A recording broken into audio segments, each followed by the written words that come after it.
The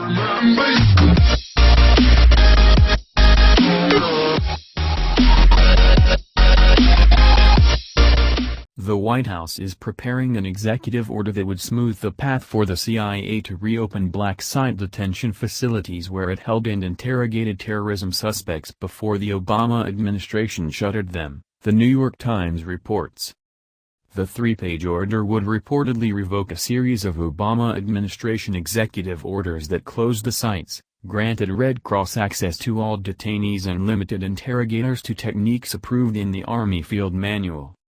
In its place, it would resurrect a 2007 George W. Bush order that designated specific prisoner abuses as war crimes, protecting interrogators from prosecution for the use of techniques not on the list, including, for example, extended sleep deprivation. The order would not immediately allow the CIA to resume the use of so-called enhanced interrogation techniques, ITs, prohibited by the Army Field Manual. Congress later codified the Obama administration rule in statute, and that law remains in place.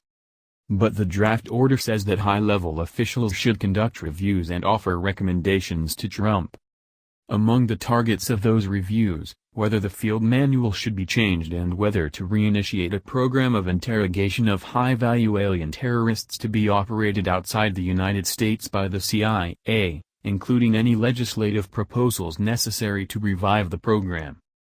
Trump has in the past offered the full-throated endorsement of a return to the use of techniques many decry as torture, like waterboarding and a hell of a lot worse, because torture works and if it doesn't work, they deserve it anyway. Experience has shown that obtaining critical intelligence information is vital to taking determined offensive action, including military action, against those groups that make war on us and are actively plotting further attacks, reads an explanatory statement of the draft order published by The Washington Post.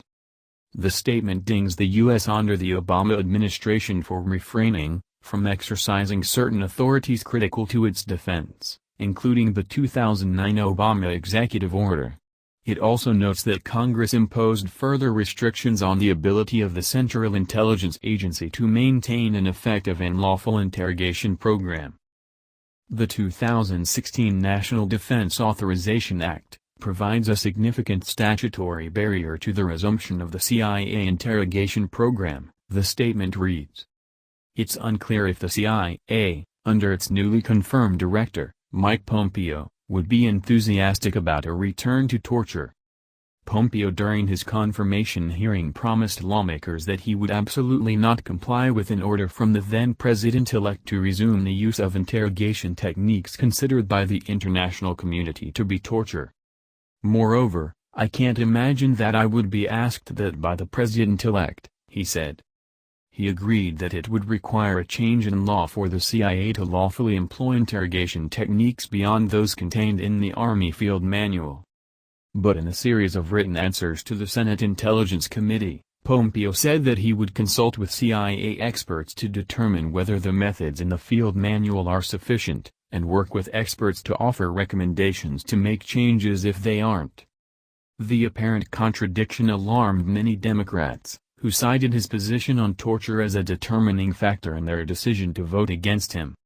Federal law now clearly prohibits torture and cruel, inhumane, and degrading treatment of detainees, and prohibits interrogation techniques not authorized by the Army Field Manual. We cannot go backwards on this seminal issue of human rights, said Senator Dick Durbin, D.L., in a statement. From his former post on the House Intelligence Committee, Pompeo condemned the Obama administration rules limiting government interrogators to techniques in the Field Manual, regulations that are up for review this year. Critics of the use of ITs argue that they are not only inhumane, but also ineffective. And Trump's own defense secretary has been opposed on this subject. I've always found, give me a pack of cigarettes and a couple of beers and I do better with that than I do with torture, Trump in a November interview said that retired General James Mattis told him, noting that he was surprised but unmoved by the statement.